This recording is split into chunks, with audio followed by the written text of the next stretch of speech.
వాటికి AP liquor కేసులో కీలక పరిణామం చోటు చేసుకుంది. నలుగురు నిందితులను 2 రోజుల పాటు కస్టడీకి అనుమతించింది విజయవాడ ఏసీబీ కోర్టు.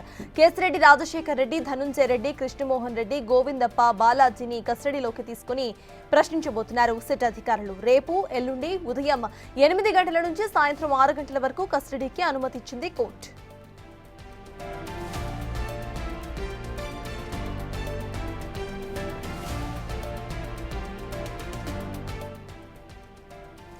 వాటికి కేసుకు సంబంధించిన పూర్తి అప్డేట్స్ మా ప్రతినిధి శివ అందిస్తారు. శివ, చెప్పండి, ప్రెసెంట్ అసలు నలుగురు నిందితులను కూడా ఇటు రిమాండ్ కు తరలించినట్టు తెలుస్తోంది. రేపటి నుండి విచారణ కూడా ప్రారంభమవుతున్నట్టు తెలుస్తోంది. అసలు అప్డేట్స్ ఏంటి?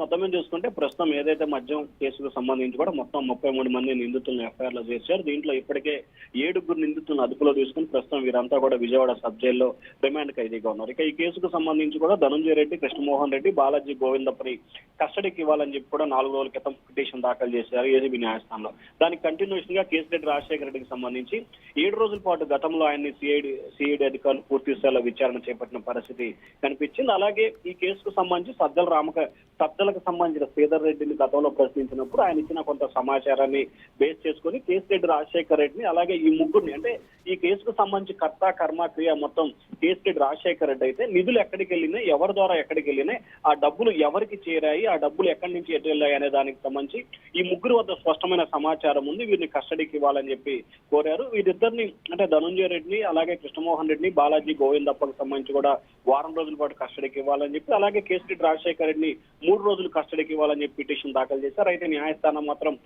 నలుగురిని 2 రోజుల పాటు కస్టడీకి ఇస్తూ కూడా ఆదేశాలు జారీ చేసింది. రేపు ఉదయం 8 గంటల నుంచి సాయంత్రం 6 గంటల వరకు, అలాగే ఎల్లుండి ఉదయం 8 గంటల నుంచి ఎల్లుండి సాయంకాలం 6 గంటల వరకు, అంటే 2 రోజుల పాటు విచారణ చేసేందుకు కూడా సిఐడి అధికారులకి ఏసీబీ న్యాయస్థానం ఆదేశాలు జారీ చేసింది. రేపు ఉదయం 8 గంటలకి విజయవాడ సబ్ జైలు నుంచి ప్రభుత్వ వైద్యశాల వైద్య పరీక్షలు నిర్వహించిన తర్వాత విజయవాడ సిపి కార్యాలయంలో మొదటి రోజు కస్టడీ ఈ నలుగురిని విడివిడిగా విచారిస్తారు. ఆ తర్వాత నలుగురిని కలిపి విచారిస్తారు. ఆ తర్వాత ఇద్దరిని కలిపి మళ్ళీ ఎల్లుండి విచారించే అవకాశం కనిపిస్తా ఉంది. సత్తా. Right, thank you Shiva.